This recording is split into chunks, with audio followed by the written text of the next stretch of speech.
This is the first video of 2023 and possibly the last video using the Anvil Foundry. Plus, I've got a brand new theme for the coming year.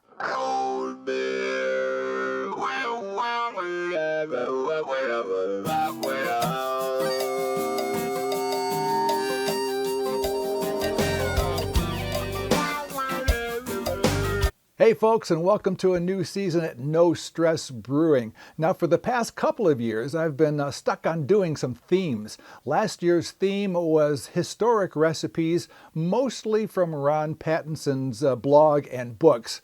This year I dug this up from a stack of magazines in the back of the closet, and I've decided that this year's theme is going to be clone brews. Clones of commercial brews. Now I do have one criteria for selecting a recipe. It's got to be right around 6% ABV or higher. First up is a lager, an example of which I found at a local shop here in Saginaw called Opperman Cork and Ale. It also happens to be in the magazine. It's Ayinger Celebrator clone. It's a Bavarian Doppelbock, and being a lager, brew day started over a month ago and began with milling the grains. Well, it's a couple of days before Christmas, and there's a big snowstorm predicted to begin sometime this afternoon. So, with brew day on the horizon, I'm going to mill my grains today. Now my grain bill has already been weighed out and bagged by my homebrew supply store, Hopcraft Supply in Saginaw, Michigan.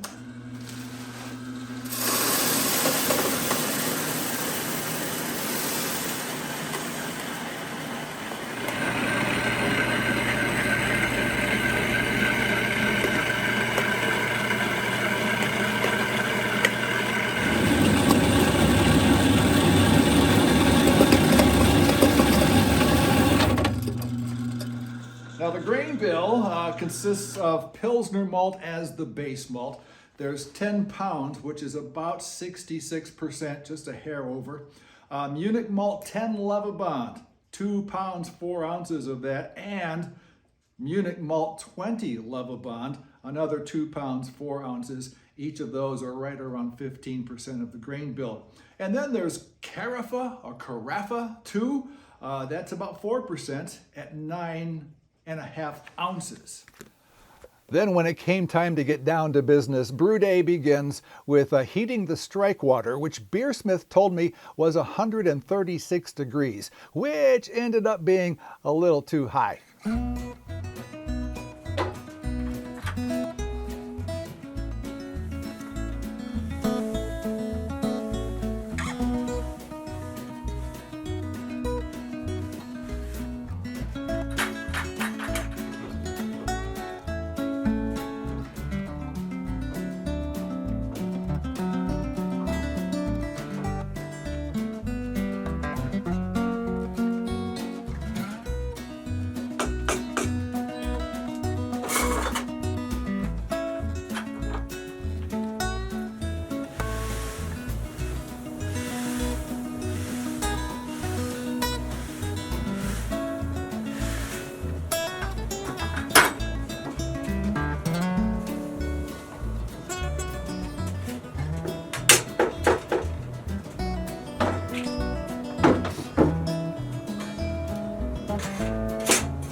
Now I'm doing a decoction mash for the very first time with this recipe. The mash schedule starts at 131 degrees for 25 minutes.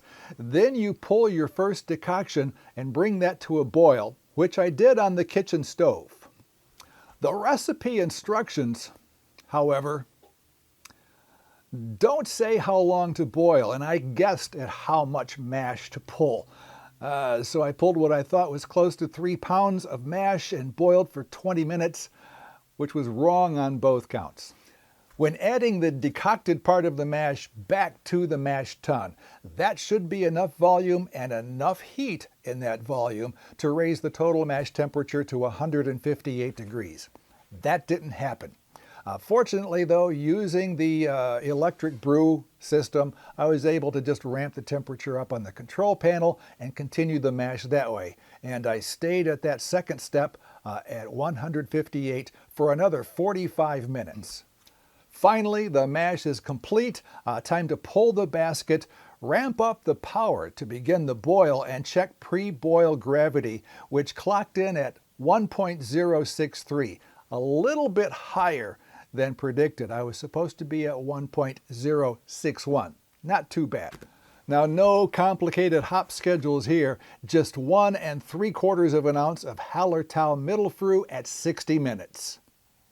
Now the scheduled boil is 90 minutes, but here's where another problem cropped up. The foundry shut down the power with about 30 minutes left to go in the boil, which left me with more volume than I wanted and a lower specific gravity than I wanted. Which actually kind of worked out in my favor. It got me closer to the published original gravity, specific gravity, of 1073. My measured gravity after the boil was 1071. And with a measured final gravity after fermentation of 1.021, that gives me an ABV of 6.7%, which is exactly as published in the magazine. Now, one of these beers is the real Ayinger Celebrator, and the other is my clone. First thing you can tell is there's a difference in head retention. The other thing you can tell is even though these glasses were both cleaned and stored identically, there's a lot of nucleation on this one. Does that tell you anything?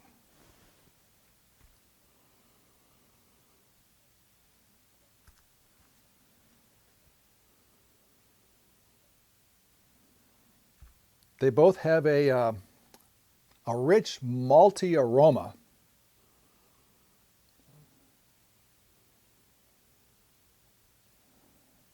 Very close, but the malty aroma on this one is much more intense than on that one.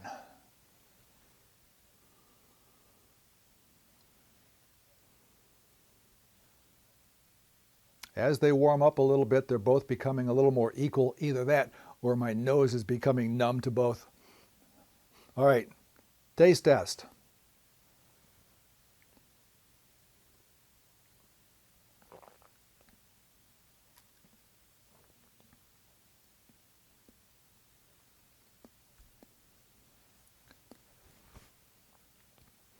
It's malty, not a lot of hop character, just a tiny bit. It's almost like a porter lager, if that's a thing. There's something different about the aroma of this one that I can't quite put my finger on.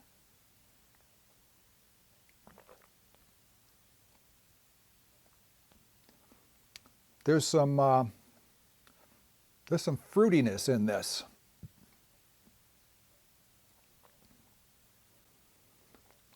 It's kind of like a dark plum character, or raisins. I think that's what the aroma is too. Well, after I wrapped production, I had my wife do a blind taste test, and she came up with a descriptor which was much more accurate than the one I had. I said the had a plum or raisin characteristic. Her word was prune, which is much closer to what I was tasting. Also, I forgot to mention the color comparison. Now, I was afraid that I had decocted on the stove too long. I boiled for 20 minutes, and when I pulled my first sample about a week or so ago, it was really dark. I was afraid it was much, much darker than the Ayinger. I hadn't had one of those in a long time. But actually, it turned out pretty close. color-wise, the only difference being the clarity of the Ayinger was much clearer than mine. But again, mine is still young. It's only been in the keg for about a week and a half, 2 weeks or so, and it'll probably drop clear as it conditions in the keg. So, will the real Ayinger Celebrator clone please step forward? That's it right there. That's it. The one with the better head retention, the one with the more nucleation on the glass.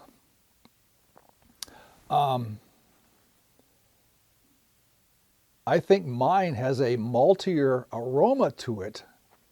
This has a fruitier raisin plum character to it, but they're both good beers. I like them both. I think I've done an okay job at cloning Ayinger Celebrator clone. Now this hasn't been on the gas very long, so that's why there's very little head and head retention on here. Also, the flavor character will probably improve after another 30 to 60 days of maturation. So there we go.